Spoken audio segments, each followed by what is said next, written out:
Hello बच्चों, चलिए प्रश्न को पढ़ते हैं।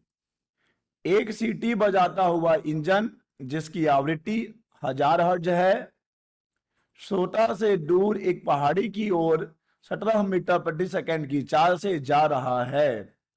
श्रोता को इंजन से सीधी सुनाई पड़ने वाली ध्वनि की आवृत्ति तथा पहाड़ी से परावर्तित ध्वनि की आवृत्ति क्या होगी? तो चलिए बच्चों, सबसे पहले हम लिख लेंगे मूल अवधारणा, जिस पर कि बच्चों यह प्रश्न आधारित है। तो बच्चों मैं लिख रहा हूं मूल अवधारणा, जो कि है बच्चों ध्वनि में डॉपलर प्रभाव। यह प्रश्न आधारित है बच्चों डॉपलर प्रभाव पर। डॉपलर प्रभाव। तो चलिए बच्चों, पहले हम समझ लेंगे कि क्या होता है डॉपलर प्रभाव। जब कभी ध्वनि स्रोत और श्रोता के बीच आपेक्षिक गति होती है, आपेक्षिक गति होती है बच्चों, तब श्रोता को ध्वनि स्रोत की आवृत्ति में परिवर्तन प्रतीत होता है बच्चों। परिवर्तन आवृत्ति में क्या होगा बच्चों? परिवर्तन प्रतीत होगा। और आवृत्ति में होने वाले इसी आभासी परिवर्तन को कहा जाता है बच्चों डॉपलर प्रभाव। इसी आभासी परिवर्तन का नाम है डॉपलर प्रभाव। मान लीजिए कि ध्वनि स्रोत से न्यू आवृत्ति की तरंगें उत्पन्न हो रही हैं और श्रोता को जो आवृत्ति प्रतीत हो रही है बच्चों, वो मान लीजिए न्यू डैश है। तो ये है आभासी आवृत्ति और वास्तविक आवृत्ति। तो बच्चों आभासी आवृत्ति और वास्तविक आवृत्तियों का जो अनुपात होता है वो होता है बच्चों श्रोता के सापेक्ष ध्वनि का वेग बटे स्रोत के सापेक्ष ध्वनि का वेग। ठीक है बच्चों,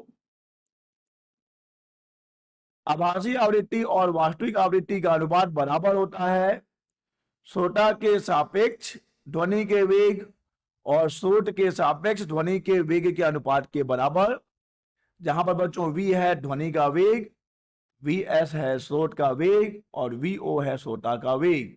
तो चलिए बच्चों, अब हम इस मूल अवधारणा को उपयोग करते हुए इस प्रश्न को हल करेंगे। प्रश्न को बड़ा ध्यानपूर्वक पढ़ेंगे बच्चों। प्रश्न कह रहा है कि एक सीटी बजाता हुआ इंजन जिसकी आवृत्ति 1000 हर्ट्ज है, श्रोता से दूर एक पहाड़ी की ओर 17 मीटर प्रति सेकंड की चाल से जा रहा है। ठीक है बच्चों, तो मान लिया कि यह है ध्वनि का स्रोत जो कि इंजन है और यह है हमारा श्रोता। ठीक है बच्चों, ये स्थिर है बच्चों, यानी यहां पर VO का मान 0 है, यहां पर VS का मान दे दिया गया है 17 मीटर प्रति सेकंड। 17 मीटर प्रति सेकंड। और बच्चों यहां पर वास्तविक आवृत्ति भी दे दी गई है 1000 हर्ट्ज। 1000 हर्ट्ज। और बच्चों क्या है कि श्रोता से दूर जा रहा है एक पहाड़ी की ओर। तो इधर कहीं मान लीजिए पहाड़ी है, तो ये पहाड़ी की ओर जा रहा है VS की चाल से, जिसका मान है 17 मीटर प्रति सेकंड। ठीक है बच्चों, तो हमें पता करना है श्रोता को इंजन से सीधी सुनाई पड़ने वाली ध्वनि की आवृत्ति तथा पहाड़ी से परावर्तित ध्वनि की आवृत्तियां क्या होंगी। ठीक है बच्चों, तो मान लेते हैं कि सीधी सुनाई पड़ने वाली आवृत्ति है ν1 और पहाड़ से परावर्तित होकर जो ध्वनि आ रही है उसकी आवृत्ति प्रतीत हो रही है ν2। तो हमें बच्चों इस ν1 और ν2 का मान ज्ञात करना है। चलिए बच्चों, हम बात करें पहली स्थिति की, जब हम निकाल रहे होंगे श्रोता को इंजन से सीधी सुनाई पड़ने वाली ध्वनि की आवृत्ति। ध्वनि का वेग हम सदैव कहां से कहां लेंगे बच्चों? ध्वनि का वेग हम सदैव लेते हैं ध्वनि स्रोत से श्रोता की ओर, और यहां पर हमारा श्रोता स्थिर है। और ध्वनि स्रोत यहां पर देखिए बच्चों, ध्वनि स्रोत श्रोता से दूर जा रहा है, तो इस स्थिति में आभासी आवृत्ति और वास्तविक आवृत्ति का अनुपात बराबर हो जाएगा, हम जानते हैं V प्लस माइनस VO भागित V प्लस माइनस VS। चूंकि बच्चों यहां पर श्रोता स्थिर है तो यहां पर जो सूत्र सिमट कर आ जाएगा न्यू1 बटे न्यू बराबर V भागित, बच्चों सवाल है कि यहां पे हम प्लस लेंगे कि माइनस। चूंकि बच्चों यहां पर ध्वनि का वेग और श्रोता का वेग दोनों की दिशा विपरीत है और हमें लेना है आपेक्षिक वेग, और जब दो वेग बच्चों दो वेग एक दूसरे से विपरीत होते हैं तब आपेक्षिक वेग के लिए हम उन दोनों को जोड़ देते हैं। अतः बच्चों यहां पर हो जाएगा V प्लस VS। ठीक है बच्चों, तो अब हम इस सूत्र में मान रखेंगे तो हमें मिल गया है न्यू1 बराबर न्यू V बटे V प्लस VS। ठीक है बच्चों, यहां पर वास्तविक आवृत्ति है 1000 हर्ट्ज।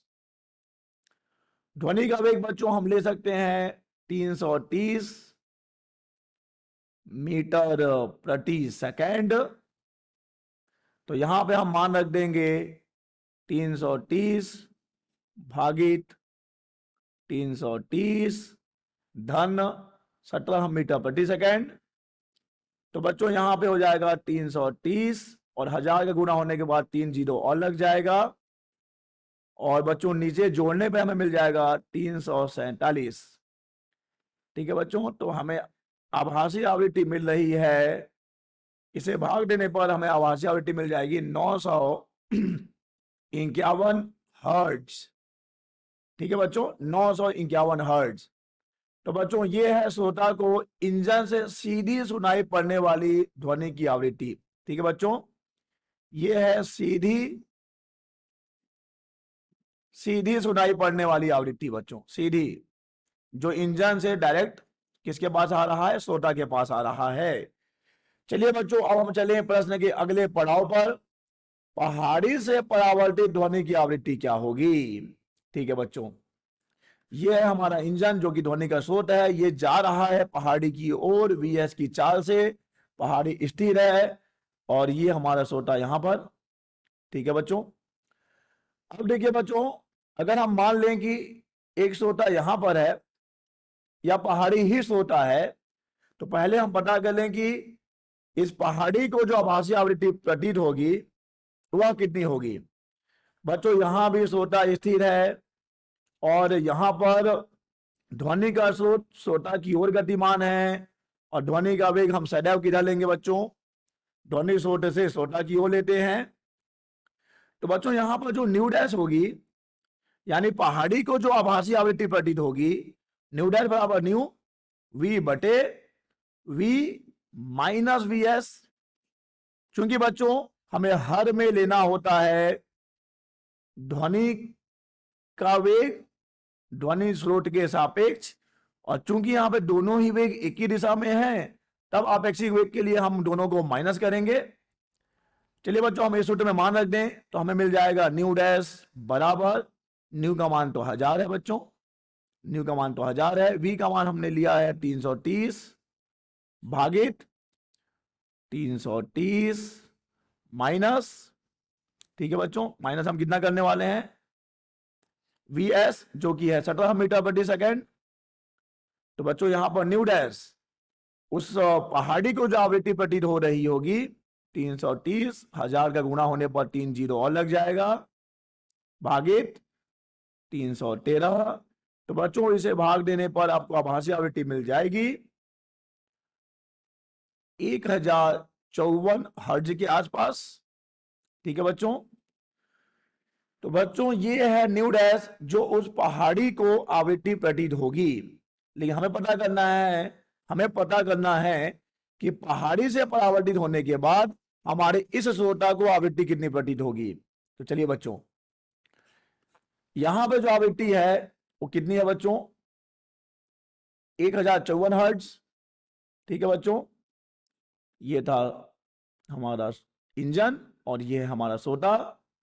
तो जो सीधी आ रही थी बच्चों उसकी आवृत्ति हमने न्यू1 तो बता दी थी, सीधी आने वाली आवृत्ति है 951 हर्ट्ज। अब देखिए बच्चों, जब ध्वनि यहां से परावर्तित होकर इस श्रोता के पास पहुंचेगी बच्चों, तो चूंकि इस पहाड़ी और इस श्रोता के बीच कोई आपेक्षिक गति नहीं है बच्चों, तो जिस आवृत्ति का तरंग यहां से परावर्तित होगा, वही आवृत्ति इस श्रोता को प्रतीत होगी। अतः बच्चों, इस स्थिति में जो आभासी आवृत्ति प्रतीत होगी वो 1054 हर्ट्ज ही होगी, क्योंकि बच्चों पहाड़ी और श्रोता के बीच कोई आपेक्षिक गति नहीं है, और जब कोई आपेक्षिक गति नहीं है बच्चों, तब वहां पर आवृत्ति में कोई परिवर्तन भी नहीं होगा। ठीक है बच्चों, तो हमने दोनों ही स्थितियों में आवृत्तियां निकाल ली हैं। पहली स्थिति में 951 हर्ट्ज और दूसरी स्थिति में बच्चों 1054 हर्ट्ज। आशा करते हैं आपको समझ आया होगा। धन्यवाद।